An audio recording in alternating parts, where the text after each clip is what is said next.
These look a bit good, Phil. Where did these come up from? Well, all around here in the trench, Tony. I mean, I was just literally working my way back. Look, gone through a lot of burning, which is sort of demolition, look, all that black stuff. But then, look, it's coming down onto clay with all these tiles, and they're all been smashed up.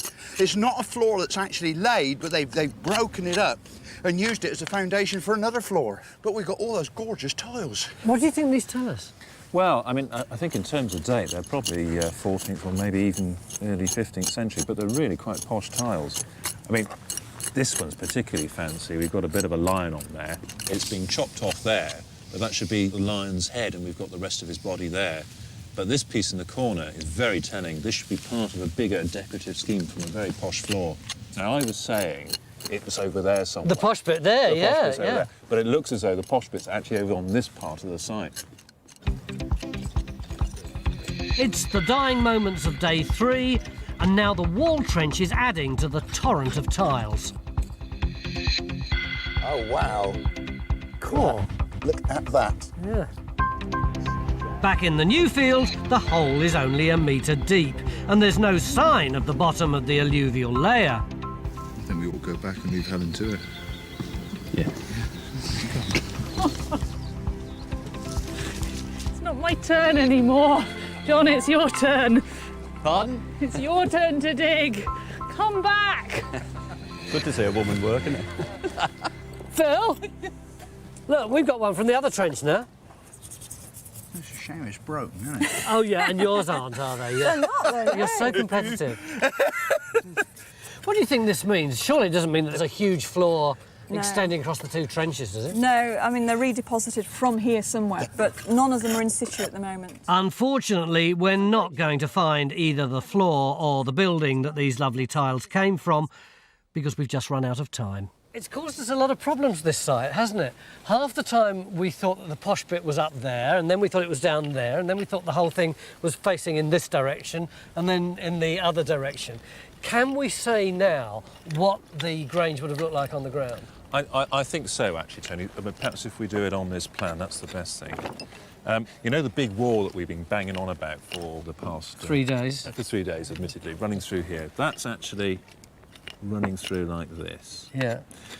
Then we've got some further walls running that way, and that way. So we've got this large block in there. Yeah. Then either side of it, we've got a further wing like that, and then probably another one over this side. And our posh building is probably actually closing off and forming that courtyard plan that we saw on the 17th century plan. So where would the posh building have been on the ground? And that's behind us. So actually we haven't dug it at all? No, unfortunately not. What about these earthworks, though? Because this was why we came here in the first place, wasn't it? That's right. I mean, the earthworks have actually misled us quite badly, because we assumed they were some sort of planned garden, and therefore the posh bit would be overlooking that planned garden. But in fact, you're looking at them again. I mean, this big one here just appears to be a fish pond, so it's just providing fish for the main complex. So the Grange would have looked something like this. There was a courtyard surrounded by half-timbered buildings. There would have been a gated entrance in the front range. The 2 side ranges were made up of agricultural and service areas with stables, butteries and kitchens. And the 4th range would have been the high-status living quarters. This central block was then surrounded by a series of farm buildings, barns, breweries, and it's even got a dovecot.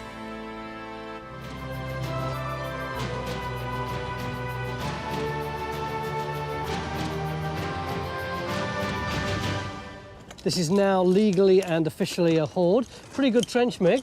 It is. I think it's very interesting that the top layer's got this Roman stuff in it, because it suggests perhaps that that's the end of the life of the ditch, and it's actually a lot earlier than that. What, prehistoric? Well, it could be. I mean, it's an oval, of course, which is the sort of shape you'd get in prehistory, and I wonder if it's not a prehistoric ditch around a prehistoric settlement somewhere on this hilltop. With our little chapel plonked in the middle later on. That's the intriguing thing. They've then used the enclosure. They've probably a slight ditch and bank, and they've used that as the enclosure around the church. That's fantastic. All this is more evidence that the chapel had early origins. And Phil's beginning to get an idea of just what an enormous undertaking it was to construct a chapel on top of the island. Just as we're packing up, outside the west end of the chapel, Ian's found what looks like a kist burial. But you're going to be staying here anyway, aren't you? So will you let us know at some time what it was? Sure. Cheers. Matt, we've got to go, like, now. OK, let's go.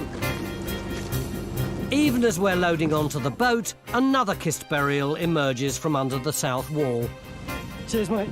Cheers, Tiny. Thanks for having us. Cheers, you're welcome. It's beginning to look like this enclosure could have been a burial ground for thousands of years, maybe even into prehistory. Over the last few days, we've discovered that the story of our two chapels began long before Glastonbury's monks arrived, when Looe Island could well have been one of the earliest outposts of Christianity. And a chapel on the top would have been a beacon of hope for traders from the Mediterranean crossing formidable seas.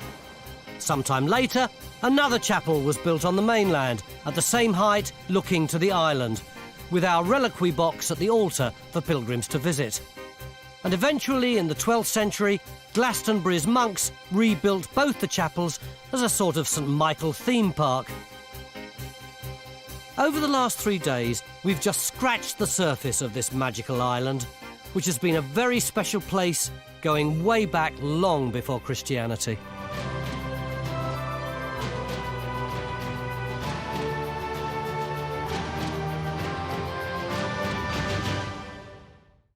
And we now have the proof that we do have a male warrior buried alongside a woman.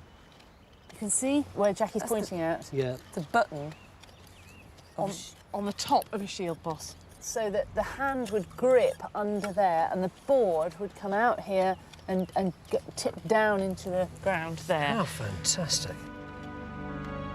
This grave gives us a tantalising glimpse into how one Anglo-Saxon man and woman were last viewed by their family and friends. And yet we can only guess if this was some sort of husband and wife burial, or just an opportunity to lay two people to rest at the same time.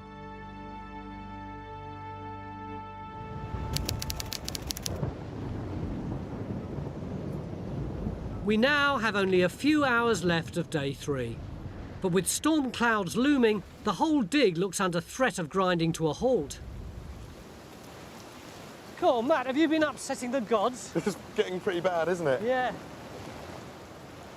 And with as much manpower needed as possible on the top field, we have to admit defeat of a sort down in the Villa field. It's late Roman in the bottom of the ditch, late Roman in the middle, late Roman at the top, late Roman on top of the cobbles there. We can't find any Anglo-Saxons, but boy, have we uncovered a fantastic Roman site. I think this is one of the most beautiful trenches I've done in my life, to be honest. We know from the geophysics and having dug this, there are some major Roman features here, and these would have been visible to the Anglo-Saxons for hundreds of years. I mean, Matt, stop waxing lyrical, will you? Let's get out the rain. Look at.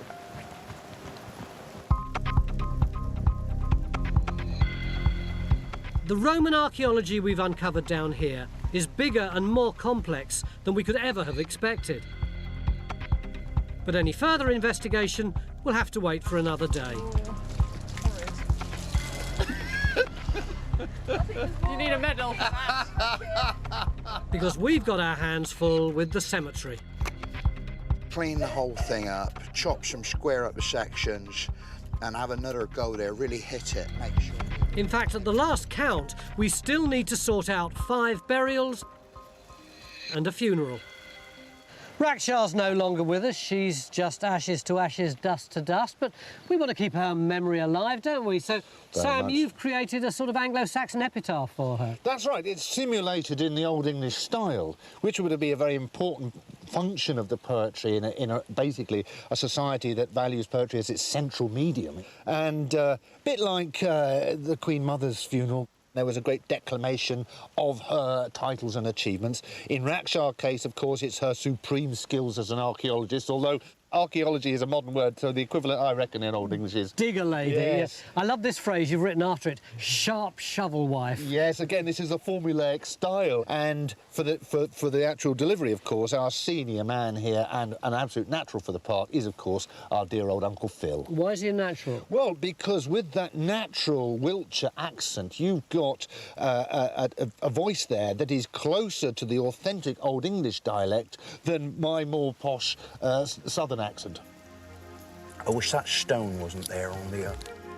But before that, our orator-in-chief needs to sort out the brooch he uncovered. Come on, baby, come on. And that means lifting it in a block of its surrounding earth to keep it in one piece. Oh, there we go. There it Got goes, it's gone. Got it. I've got it.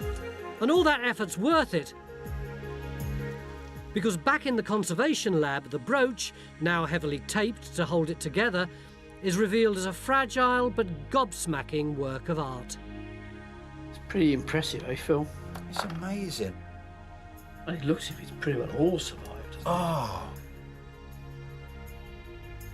This one here is only the 4th one of this type. Get out. Yeah. The 4th. To be found in Britain. But it's probably the best of the lot. The next stage is also the most nail-biting. I might just try and lift it. Removing the brooch from the block of earth. All right, I'm going to do it now. Yes. Shot. Once it's cleaned up, it's obvious that it's one of our best finds ever. And even more importantly, it may just offer us a rare insight into that elusive crossover period between the Roman and Anglo-Saxon ways of life. I've had a word with our specialist here at Wessex, and he reckons they're mid-5th century, so about 450. Really? So they're within a generation of the sort of end of the Roman period then? Absolutely. But you see, this one was probably a bit older when it went in the ground, because around here, all the way around the edges, there's a lot of wear. So this thing was probably quite old when it went in the ground. But nevertheless, it was probably worn by a descendant of the Romana Britons who were in that area then? Very likely. Hello, my name's John Gator. Time Team is fan-funded by Patreon. This vital support helps us to make new episodes. Joining Patreon gives you access to exclusive interviews, 3D models and masterclasses, plus lots more.